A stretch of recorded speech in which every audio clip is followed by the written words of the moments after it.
September 9ಕ್ಕೆ ಉಪರಾಷ್ಟ್ರಪತಿ ಚುನಾವಣೆ ನಡೆಯುತ್ತೆ. ಆ ಚುನಾವಣೆಯಲ್ಲಿ ಮೋದಿ ಅವರಿಗೆ ಒಂದು ಮುಖಭಂಗವನ್ನು ತರಿಸಬೇಕು ಅನ್ನುವಂಥದ್ದು ಇಂಡಿಯಾ ಕೂಟ ಸೇರಿದಂತೆ ವಿಪಕ್ಷಗಳ ಲೆಕ್ಕಾಚಾರ ಆಗಿದೆ. ಯಾಕಂದರೆ ಸರಳ ಬಹುಮತಕ್ಕಿಂತ ಕಡಿಮೆ ಬಿಜೆಪಿಯ ಮತಗಳಿತ್ತು.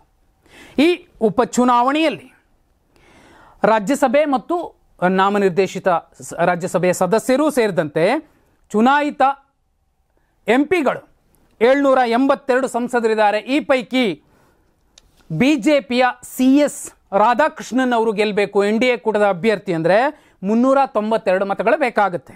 ಈ ಪೈಕಿ ಬಿಜೆಪಿಯ ಬಳಿ ಈಗಾಗಲೇ 425 ಮತಗಳಿದ್ದಾವೆ. ಅಂದರೆ ಹೆಚ್ಚುವರಿಯಾಗಿ 33 ಮತಗಳಿದ್ದಾವೆ.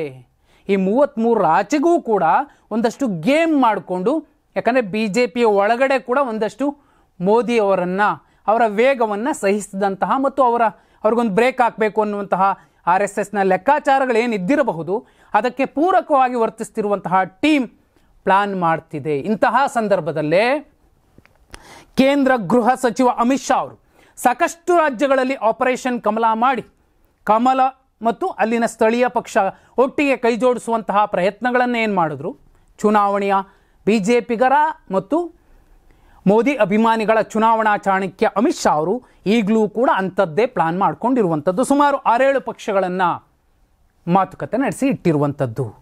ನೋಡಿ, ಗೇಮ್ 50 ಅನ್ನುವ ಲೆಕ್ಕ ಇಟ್ಟಿರುವಂಥದ್ದು ಅಮಿತ್ ಶಾ ಅವರ. ಏನದು?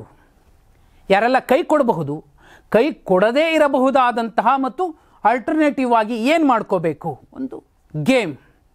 ಆಪರೇಷನ್ ಕಮಲ ಅಂದ್ಕೊಳ್ಳಿ, ಆಪರೇಷನ್ VP ಅಂದ್ಕೊಳ್ಳಿ, ವೈಸ್ ಪ್ರೆಸಿಡೆಂಟ್. ನೋಡಿ, ಈ ಲೆಕ್ಕದಲ್ಲೇ NDAಗೂ ಸೇರದ, ಇಂಡಿಯಾ ಕೂಟಕ್ಕೂ ಸೇರದ ಒಂದಷ್ಟು ಪಕ್ಷಗಳನ್ನು ಅವರು ಲಿಸ್ಟ್ ಮಾಡ್ಕೊಂಡಿರುವಂತಹ ಸಾಧ್ಯತೆ ಇದೆ. ಯಾರ್ಯಾರು? YSRCP ಆಂಧ್ರದಲ್ಲಿ ಒಂದು ವೇಳೆ ಚಂದ್ರಬಾಬು ನಾಯ್ಡು ಅವರು ಕೈ ಕೊಡ್ತಾರೆ ಅನ್ನೋ ಚರ್ಚೆ ಇರೋ ಸಂದರ್ಭದಲ್ಲಿ 4 ಜನ YSRCP ಎಂಪಿಗಳಿದ್ದಾರೆ.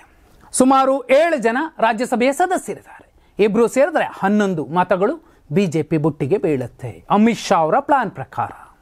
ಎರಡನೇದ್ದು, ಉದ್ಧವ್ ಠಾಕ್ರೆ ಅವರ ಶಿವಸೇನೆ ಬಣ. ಇಲ್ಲೂ ಕೂಡ 9 ಎಂಪಿಗಳು, 2 ರಾಜ್ಯಸಭೆಯ ಸದಸ್ಯರಿದ್ದಾರೆ. ಅಲ್ಲಿಗೆ 22 ಬಿಜೆಪಿಯ ಬುಟ್ಟಿಗೆ ಬೀಳುತ್ತೆ. ರಾಧಾಕೃಷ್ಣನ್ ಅವರ ಪರವಾಗಿ ಮತ ಹಾಕ್ತಾರೆ. ಒಂದು ವೇಳೆ ಮೋದಿಯವರ ವಿರುದ್ಧ ಯಾರೆಲ್ಲ ಷಡ್ಯಂತ್ರ ಮಾಡ್ತಿರಬಹುದು, ಅವರಿಗೆ ತಕ್ಕ ಪಾಠ ಕಲಿಸ್ತಾರೆ ಉಪರಾಷ್ಟ್ರಪತಿ ಚುನಾವಣೆಯ ಸಂದರ್ಭದಲ್ಲಿ. ಇದಲ್ಲದೆ AIADMK ಇಲ್ಲೂ ಕೂಡ 4 ರಾಜ್ಯಸಭೆಯ ಸದಸ್ಯರ ಮತಗಳಿದ್ದಾವೆ. ಬಿಜು ಜನತಾದಳ ನಾವು ಯಾರಿಗೂ ಬೆಂಬಲಿಸಲ್ಲ, ನಾವು ಚುನಾವಣೆಯಿಂದ ಹಿಂದೆ ಸರಿತೀವಿ ಅಥವಾ ಮತ ಹಾಕೋದಿಲ್ಲ, ತಟಸ್ಥವಾಗಿರ್ತೀವಿ ಅನ್ನೋ ಲೆಕ್ಕಾಚಾರದಲ್ಲಿರೋ ಸಂದರ್ಭದಲ್ಲೇ ಅಲ್ಲಿನ ಸುಮಾರು 7 ರಾಜ್ಯಸಭಾ ಸದಸ್ಯರ ಜೊತೆಯಲ್ಲೂ ಕೂಡ ಮೋದಿಯವರು ಒಂದು ಸುತ್ತಿನ ಮಾತುಕತೆ ನಡೆಸಿರುವಂಥದ್ದು ಅಮಿತ್ ಶಾ ಅವರು ಮತ್ತು ಮೋದಿಯವರು. ಇದಲ್ಲದೆ ಭಾರತ ರಾಷ್ಟ್ರ ಸಮಿತಿ BRS ಇಲ್ಲೂ ಕೂಡ 3 ರಾಜ್ಯಸಭೆಯ ಸದಸ್ಯರಿದ್ದಾರೆ. ಇವರಲ್ಲದೆ ಸುಮಾರು 14 ಅಚ್ಚರಿಯ ಮತಗಳು ಬಿಜೆಪಿಯ NDA ಮೈತ್ರಿಕೂಟದ ಅಭ್ಯರ್ಥಿ CS ರಾಧಾಕೃಷ್ಣನ್ ಅವರ ಪರವಾಗಿ ಮತ ಹಾಕ್ತಾರೆ. ಅಲ್ಲಿಗೆ ಸುಮಾರು 50 ಮತಗಳು ಉಪರಾಷ್ಟ್ರಪತಿಯಾಗಿ ಆಯ್ಕೆ ಆಗಬೇಕಿರುವಂತಹ NDA ಕೂಟದ ಅಭ್ಯರ್ಥಿ ರಾಧಾಕೃಷ್ಣನ್ ಅವರಿಗೆ ಬೀಳುತ್ತೆ. ಅಲ್ಲಿಗೆ 392 ಮತ ಸಾಕು ಅಂದ್ಕೊಂಡಿರುವ ಲೆಕ್ಕದಲ್ಲೇ ಸುಮಾರು 400ಕ್ಕೂ ಅಧಿಕ ಮತಗಳು NDA ಕೂಟದ ಅಭ್ಯರ್ಥಿ CS ರಾಧಾಕೃಷ್ಣನ್ ಅವರಿಗೆ ಬೀಳುವಂತೆ ನೋಡಿಕೊಳ್ಳುವಂತಹ ಎಲ್ಲ ಪ್ಲಾನ್ಗಳನ್ನು ಅಮಿತ್ ಶಾ ಅವರು ಕೂಡ ಮಾಡಿ ಇಟ್ಕೊಂಡಿದ್ದಾರೆ. ಆ ಕಡೆ ಇಂಡಿಯಾ ಕೂಟ ಕೂಡ ಹೇಗಾದರೂ ಮಾಡಿ ತಮ್ಮ ಅಭ್ಯರ್ಥಿಯನ್ನು ಗೆಲ್ಲಿಸ್ಕೊಳ್ಬೇಕು ಅನ್ನುವಂತಹ ಉಮೇದಿನಲ್ಲಿದೆ. ಸುದರ್ಶನ್ ರೆಡ್ಡಿ ಅವರನ್ನು ಗೆಲ್ಲಿಸ್ಕೋಬೇಕು ಅಂತ.